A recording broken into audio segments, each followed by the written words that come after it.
ओम श्री गुरुवे नमः। श्री जानकी वल्लभ विजयते। हे सुमुखी, कहो तो अपनी सुंदरता से करोड़ों कामदेवों को लजाने वाले ये तुम्हारे कौन हैं? उनकी ऐसी प्रेममयी सुंदर वाणी सुनकर सीता जी सकुचा गई और मन ही मन मुस्कुराई। उत्तम वर्ण वाली सीता जी उनको देखकर पृथ्वी की ओर देखती हैं। वे दोनों ओर के संकोच से सकुचा रही है, अर्थात ना बताने में ग्राम की स्त्रियों को दुख होने का संकोच और बताने में लज्जा रूप संकोच। हिरण के बच्चे के सुदृश नेत्र वाली और कोकिल की सी वाणी वाली सीता जी सकुचा कर प्रेम सहित मधुर वचन बोली। ये जो सहज स्वभाव, सुंदर और गोरे शरीर के हैं, उनका नाम लक्ष्मण है। ये मेरे छोटे देवर हैं। फिर सीता जी ने लज्जावश अपने चंद्रमुख को आंचल से ढक कर और प्रियतम श्री राम जी की ओर निहार कर बोहें टेढ़ी करके खंजन पक्षी के से सुंदर नेत्रों को तिरछा करके सीता जी ने इशारे से उन्हें कहा कि ये मेरे पति हैं। यह जानकर गांव की सब युवती स्त्रियां इस प्रकार आनंदित हुई मानो कंगालों ने धन की राशियां लूट ली हों। वे अत्यंत प्रेम से सीता जी के पैरों पड़कर बहुत प्रकार से आशीष देती हैं कि जब तक शेष जी के सिर पर पृथ्वी रहे तब तक तुम सदा सुहागन बनी रहो और पार्वती जी के समान अपने पति को प्यारी हो। हे देवी, हम पर कृपा न छोड़ना। हम बार बार हाथ जोड़कर विनती करती हैं, जिसमें आप फिर इसी रास्ते लौटें और हमें अपनी दासी जानकर दर्शन दें। सीता जी ने उन सबको प्रेम की प्यासी देखा और मधुर वचन कह कहकर उनका भली भांति संतोष किया, मानो चांदनी ने कुमुदनियों को खिलाकर पुष्ट कर दिया हो। उसी समय श्री रामचंद्र जी का रुख जानकर लक्ष्मण जी ने कोमल वाणी से लोगों से रास्ता पूछा। यह सुनते ही स्त्री पुरुष दुखी हो गए।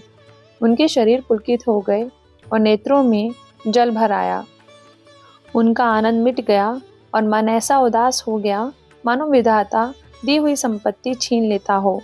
कर्म की गति समझकर उन्होंने धैर्य धारण किया और अच्छी तरह निर्णय करके सुगम मार्ग बतला दिया। तब लक्ष्मण जी और जानकी जी सहित श्री रघुनाथ जी ने गमन किया और सब लोगों को प्रिय वचन कहकर लौटाया, किंतु उनके मनों को अपने साथ ही लगा लिया। लौटते हुए वे स्त्री पुरुष बहुत ही पछताते हैं और मन ही मन देव का दोष देते हैं। परस्पर विषाद के साथ कहते हैं कि विधाता के सभी काम उल्टे हैं। वह विधाता बिल्कुल निरंकुश, निर्दय और निडर है, जिसने चंद्रमा को रोगी अर्थात घटने बढ़ने वाला और कलंकी बनाया, कल्पवृक्ष को पेड़ और समुद्र को खारा बनाया। उसी ने इन राजकुमारों को वन में भेजा है। जब विधाता ने इनको वनवास दिया है, तब उसने भोग विलास व्यर्थ ही बनाए। जब ये बिना जूते के रास्ते में चल रहे हैं, तब विधाता ने अनेकों वाहन व्यर्थ ही रचे। जब ये कुश और पत्ते बिछाकर जमीन पर ही पड़े रहते हैं, तब विधाता सुंदर सेज किस लिए बनाता है। विधाता ने जब इनको बड़े बड़े पेड़ों के नीचे निवास दिया, तब उज्जवल महलों को बना बनाकर उसने व्यर्थ ही परिश्रम किया। जो ये सुंदर और अत्यंत सुकुमार होकर मुनियों के वस्त्र पहनते और जटा धारण करते हैं, तो फिर विधाता ने भांति भांति के गहने और कपड़े वृथा ही बनाए। जो ये कंद मूल फल खाते हैं, तो विधाता ने अमृत आदि भोजन व्यर्थ ही बनाए। कोई एक कहते हैं ये स्वभाव से ही सुंदर हैं, ये अपने आप प्रकट हुए हैं, ब्रह्मा के बनाए नहीं हैं। हमारे कानों, नेत्रों और मन के द्वारा अनुभव में आने वाली विधाता की करनी को जहाँ तक वेदों ने वर्णन करके कहा है, वहाँ तक 14 लोकों में ढूंढ देखो, ऐसे पुरुष और ऐसी स्त्री कहाँ हैं। इन्हें देखकर विधाता का मन अनुरुक्त हो गया। तब वह भी इन्हीं की उपमा के योग्य दूसरे स्त्री पुरुष बनाने लगा। उसने बहुत ही परिश्रम किया, परंतु कोई उसकी अटकल में ही नहीं आए। इसी ईर्ष्या के मारे उसने इनको जंगल में लाकर छिपा दिया है। कोई ये कहते हैं हम बहुत नहीं जानते, हाँ अपने को परम धन्य अवश्य मानते हैं, और हमारी समझ में वे भी बड़े पुण्यवान हैं जिन्होंने इनको देखा है, जो देख रहे हैं और जो देखेंगे। इस प्रकार प्रिय वचन कह कहकर सब नेत्रों में जल भर लेते हैं और कहते हैं कि ये अत्यंत सुकुमार शरीर वाले दुर्गम मार्ग में कैसे चलेंगे। स्त्रियां स्नेहवश विकल हो जाती हैं, मानो संध्या के समय चकवी सो रही हो। इनके चरण कमलों को कोमल तथा मार्ग को कठोर जानकर वे व्यथित हृदय से उत्तम वाणी में कहते हैं। इनके कोमल और लाल लाल चरणों को छूते ही पृथ्वी वैसे ही सुख जा जाती है जैसे हमारे हृदय सुख जा रहे हैं। जगदीश्वर ने यदि इन्हें वनवास ही दिया तो सारे रास्ते को पुष्पमय क्यों नहीं बना दिया। यदि ब्रह्मा से मांगे मिले तो हे सखी, हम तो उनसे मांग कर इन्हें अपनी आंखों में ही रखें। जो स्त्री पुरुष इस अवसर पर नहीं आए वे श्री सीताराम जी को नहीं देख सके। उनके सौंदर्य को सुनकर वे व्याकुल होकर पूछते हैं कि भाई अब तक वे कहाँ तक गए होंगे।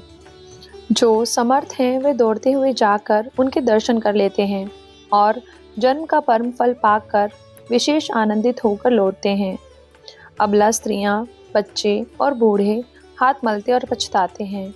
इस प्रकार जहाँ जहाँ श्री रामचंद्र जी जाते हैं वहाँ वहाँ लोग प्रेम के वश हो जाते हैं। सूर्य कुल रूपी कुमुदनी के प्रफुल्लित करने वाले चंद्रमा स्वरूप श्री रामचंद्र जी के दर्शन कर गांव-गांव में ऐसा ही आनंद हो रहा है। जो लोग कुछ भी समाचार सुन पाते हैं वे राजा रानी को दोष लगाते हैं। कोई ये कहता है कि राजा बहुत ही अच्छे हैं जिन्होंने हमें अपने नेत्रों का लाभ दिया। स्त्री पुरुष सभी आपस में सीधी स्नेह भरी सुंदर बातें कर रहे हैं। वे कहते हैं वे माता पिता धन्य हैं जिन्होंने इन्हें जन्म दिया। वे नगर धन्य हैं जहाँ से ये आए हैं।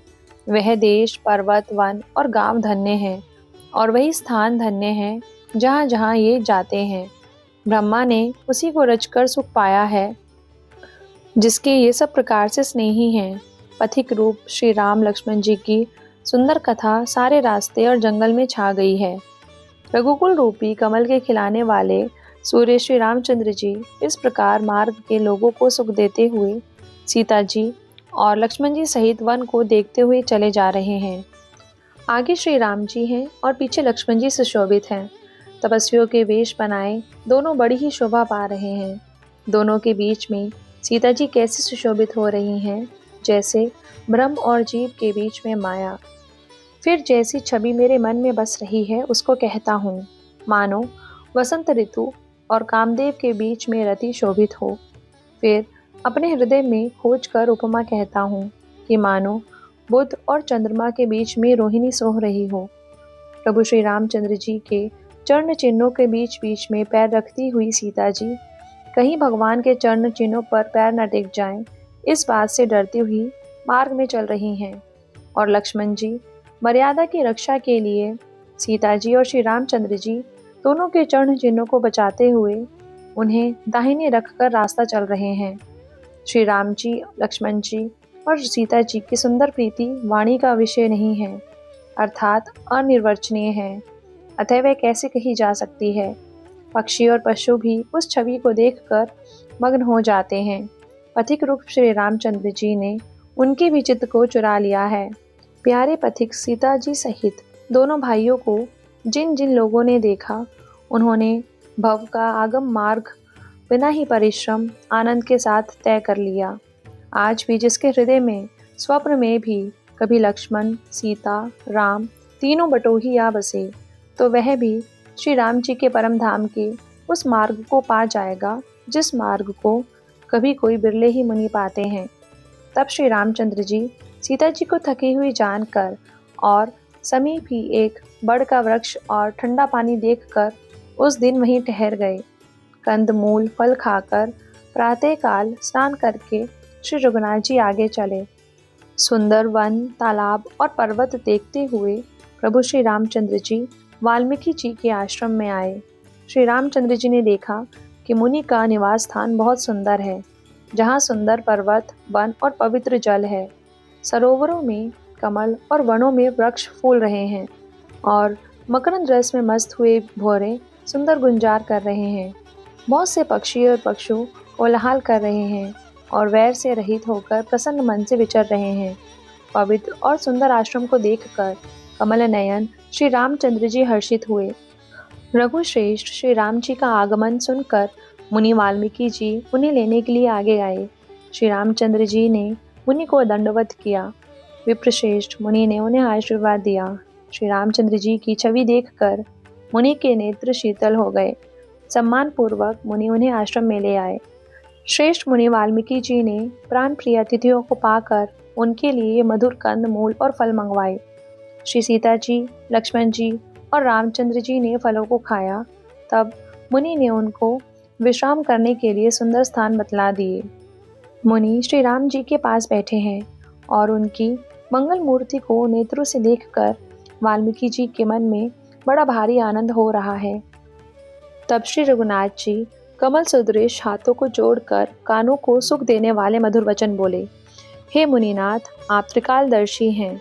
संपूर्ण विश्व आपके लिए हथेली पर रखे हुए बेर के समान है। प्रभु श्री रामचंद्र जी ने ऐसा कहकर फिर जिस जिस प्रकार से रानी कैकेयी ने वनवास दिया वह सब कथा विस्तार से सुनाई और कहा, हे प्रभु, पिता की आज्ञा का पालन, माता का हित और भरत जैसा स्नेही एवं धर्मात्मा भाई का राजा होना, फिर मुझे आपके दर्शन होना, यह सब मेरे पुण्यों का प्रभाव है। हे मुनिराज, आपके चरणों का दर्शन करने से आज हमारे सब पुण्य सफल हो गए। अब जहाँ आपकी आज्ञा हो और जहाँ कोई भी मुनि उद्वेग को प्राप्त ना हो, क्योंकि जिनसे मुनि और तपस्वी दुखी पाते हैं वे राजा बिना अग्नि के ही जलकर भस्म हो जाते हैं। ब्राह्मणों का संतोष सब मंगल की जड़ है और भूदेव ब्राह्मणों का क्रोध करोड़ों कुलों को भस्म कर देता है। ऐसा हृदय में समझकर वह स्थान बतलाइए जहाँ मैं लक्ष्मण और सीता सहित जाऊं और वहाँ सुंदर पत्तों और घास की कुटी बनाकर हे दयालु कुछ समय निवास करूं।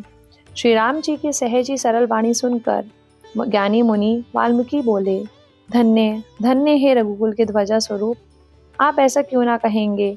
आप सदैव वेद की मर्यादा का पालन करते हैं। हे राम, आप वेद की मर्यादा के रक्षक जगदीश्वर हैं और जानकी जी माया हैं, जो कृपा के भंडार आपके रूप पाकर जगत का सृजन, पालन और संहार करती हैं, जो 1000 मस्तक वाले सर्पों के स्वामी और पृथ्वी को अपने सिर पर धारण करने वाले हैं, वही चराचर के स्वामी शेष जी लक्ष्मण हैं। देवताओं के कार्य के लिए आप राजा का शरीर धारण करके दुष्ट राक्षसों की सेना का नाश करने के लिए चले हैं। हे राम, आपका स्वरूप वाणी के अगोचर, पृथ्वी से परे, अव्यक्त, अकथनीय और अपार है।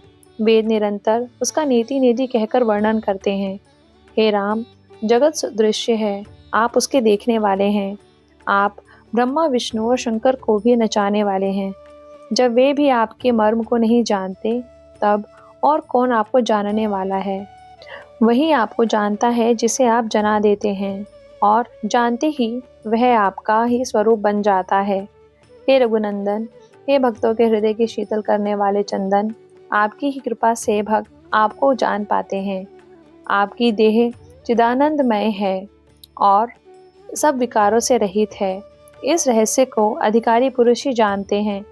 आपने देवता और संतों के कार्य के लिए नर शरीर धारण किया है और प्राकृत राजाओं की तरह से कहते और करते हैं। हे राम, आपके चरित्रों को देखकर और सुनकर मूर्ख लोग तो मोह को प्राप्त होते हैं और ज्ञानी जन सुखी होते हैं। आप जो कुछ कहते करते हैं वह सब सत्य ही है, क्योंकि जैसा स्वांग भरे वैसा ही नाचना भी तो चाहिए। आपने मुझसे पूछा कि मैं कहाँ रहूं, परंतु मैं यह पूछते सकुचाता हूँ कि जहाँ आप ना हो वह स्थान बता दीजिए, तब मैं आपके रहने के लिए स्थान दिखाऊं। मुनि के प्रेम रस से सने हुए वचन सुनकर श्री रामचंद्र जी रहस्य खुल जाने के डर से सकुचाकर मन में मुस्कुराए। वाल्मीकि जी हंसकर फिर अमृत रस में डुबोई हुई मीठी वाणी बोले, हे राम जी सुनिए, अब मैं वे स्थान बताता हूँ जहाँ आप सीता जी और लक्ष्मण जी समेत निवास करिए, जिनके कान समुद्र की भांति आपकी सुंदर कथा रूपी अनेकों सुंदर नदियों से निरंतर भरते रहते हैं, परंतु कभी पूरे नहीं होते। उनके हृदय आपके लिए सुंदर घर हैं और जिन्होंने अपने नेत्रों को चातक बना रखा है, जो आपके दर्शन रूपी मेघ के लिए सदा लालायित रहते हैं, तथा जो भारी भारी नदियाँ, समुद्र और झीलों का निरादर करते हैं और आपके सौंदर्य के एक बूंद जल से सुखी हो जाते हैं। हे रघुनाथ जी, उन लोगों के हृदय रूपी सुखदायी पवनों में आप भाई लक्ष्मण जी और सीता जी सहित निवास कीजिए। आपके यश रूपी निर्मल मानसरोवर में जिसकी जीभ हंसिनी बनी हुई आपके गुण समूह रूपी मोतियों को चुगती रहती है, हे राम जी, आप उसके हृदय में बसिए। जिसकी नासिका प्रभु के पवित्र और सुगंधित सुंदर प्रसाद को नित्य आदर के साथ ग्रहण करती है और जो आपको अर्पण करके भोजन करते हैं और आपके प्रसाद रूप ही वस्त्राभूषण धारण करते हैं, जिनके मस्तक देवता, गुरु और ब्राह्मणों को देखकर बड़ी नम्रता के साथ प्रेम सहित झुक जाते हैं, जिनके हाथ नित्य श्री रामचंद्र जी के चरणों की पूजा करते हैं और जिनके हृदय में श्री रामचंद्र जी का ही भरोसा है, दूसरा नहीं, तथा जिनके चरण श्री रामचंद्र जी के तीर्थों में चलकर जाते हैं, हे राम जी, आप उनके मन में निवास कीजिए। जो नित्य आपके मंत्रराज को जपते हैं और परिवार सहित आपकी पूजा करते हैं, जो अनेकों प्रकार से तर्पण और हवन करते हैं तथा ब्राह्मणों को भोजन कराकर बहुत दान देते हैं, तथा जो गुरु को हृदय में आपसे भी अधिक जानकर सर्व भाव से सम्मान करके उनकी सेवा करते हैं और ये सब कर्म करके सबका एकमात्र यही फल मांगते हैं कि श्री रामचंद्र जी के चरणों में हमारी प्रीति हो, उन लोगों के मन रूपी मंदिरों में सीता जी और रघुकुल को आनंदित करने वाले आप दोनों बसिए, जिनके ना तो काम, क्रोध, मद, अभिमान और मोह है, ना लोभ है, न क्षोभ है, ना राग है, न द्वेष है और ना कपट, दंभ और माया ही है। हे रघुराज, आप उनके हृदय में निवास कीजिए, जो सबके प्रिय और सबका हित करने वाले हैं, जिन्हें दुख और सुख तथा प्रशंसा और गाली समान है, जो विचार कर सत्य और प्रिय वचन बोलते हैं तथा जो जागते सोते आपकी ही शरण है और आपको छोड़कर जिनकी दूसरी कोई गति नहीं है। हे राम जी, आप उनके मन में बसिए, जो पराई स्त्री को जन्म देने वाली माता के समान जानते हैं और पराया धन जिन्हें विष से भी भारी विष है, जो दूसरों की संपत्ति देखकर हर्षित होते हैं और दूसरों की विपत्ति देखकर विशेष रूप से दुखी होते हैं। और हे राम जी, जिन्हें आप प्राणों के समान प्यारे हैं, उनके मन आपके रहने योग्य शुभ भवन है। हे तात, जिनके स्वामी, सखा, पिता, माता और गुरु सब कुछ आप ही हैं, उनके मन रूपी मंदिर में सीता सहित आप दोनों भाई निवास कीजिए। जो अवगुणों को छोड़कर सबके गुणों को ग्रहण करते हैं, ब्राह्मण और गो के लिए संकट सहते हैं, नीति निपुणता में जिनकी जगत में मर्यादा है, उनका सुंदर मन आपका घर है। जो गुणों को आपका और दोषों को अपना समझता है, जिसे सब प्रकार से आपका ही भरोसा है और राम भक्त जिसे प्यारे लगते हैं, उसके हृदय में आप सीता सहित निवास कीजिए। जाति पाति, धन, धर्म, बढ़ाई, प्यारा परिवार और सुख देने वाला घर सब कुछ छोड़कर जो केवल आपको ही हृदय में धारण किए रहता है, हे रघुनाथ जी, आप उसके हृदय में रहिए। स्वर्ग, नर्क और मोक्ष जिसकी दृष्टि में समान है, क्योंकि वह जहाँ तहाँ केवल धनुष बाण धारण किए आपको ही देखता है और जो कर्म से, वचन से और मन से आपका दास है, हे राम जी, आप उसके हृदय में डेरा कीजिए। जिसको कभी कुछ भी नहीं चाहिए और जिसका आपसे स्वाभाविक प्रेम है, आप उसके मन में निरंतर निवास कीजिए, वह आपका अपना घर है। इस प्रकार मुनि श्रेष्ठ वाल्मीकि जी ने श्री रामचंद्र जी को घर दिखाए। उनके प्रेम पूर्ण वचन श्री राम जी के मन को अच्छे लगे। फिर मुनि ने कहा, हे रघुकुल के स्वामी, सुनिए, अब मैं इस समय के लिए सुखदायक आश्रम कहता हूँ। आप चित्रकूट पर्वत पर निवास कीजिए, वहाँ आपके लिए सब प्रकार की सुविधाएं हैं। सुहावना पर्वत है और सुंदर वन है। वह हाथी, सिंह, हिरण और पक्षियों का विहार स्थल है। वहाँ पवित्र नदी है जिसकी पुराणों ने प्रशंसा की है और जिसको अत्रि ऋषि की पत्नी अनुसुईया जी अपने तपोबल से लाई थी। वह गंगा जी की धारा है, उसका मंदाकिनी नाम है। वह सब पाप रूपी बालकों को खा डालने के लिए डाकिनी रूप है। अत्रि आदि बहुत से श्रेष्ठ मुनि वहाँ निवास करते हैं, जो योग, तप और तप करते हुए शरीर को कसते हैं। हे राम जी, चलिए सबके परिश्रम को सफल कीजिए और पर्वत श्रेष्ठ चित्रकूट को भी गौरव दीजिए। महामुनि वाल्मीकि जी ने चित्रकूट की अपरिमित महिमा बखान कर कही। तब सीता जी सहित दोनों भाइयों ने आकर श्रेष्ठ नदी मंदाकिनी में स्नान किया। श्री रामचंद्र जी ने कहा, लक्ष्मण, बड़ा अच्छा घाट है, अब यहीं कहीं ठहरने की व्यवस्था करो। तब लक्ष्मण जी ने पैस्वनी नदी के उत्तर के ऊंचे किनारे को देखा और कहा कि इसके चारों ओर धनुष के जैसा एक नाला फिरा हुआ है।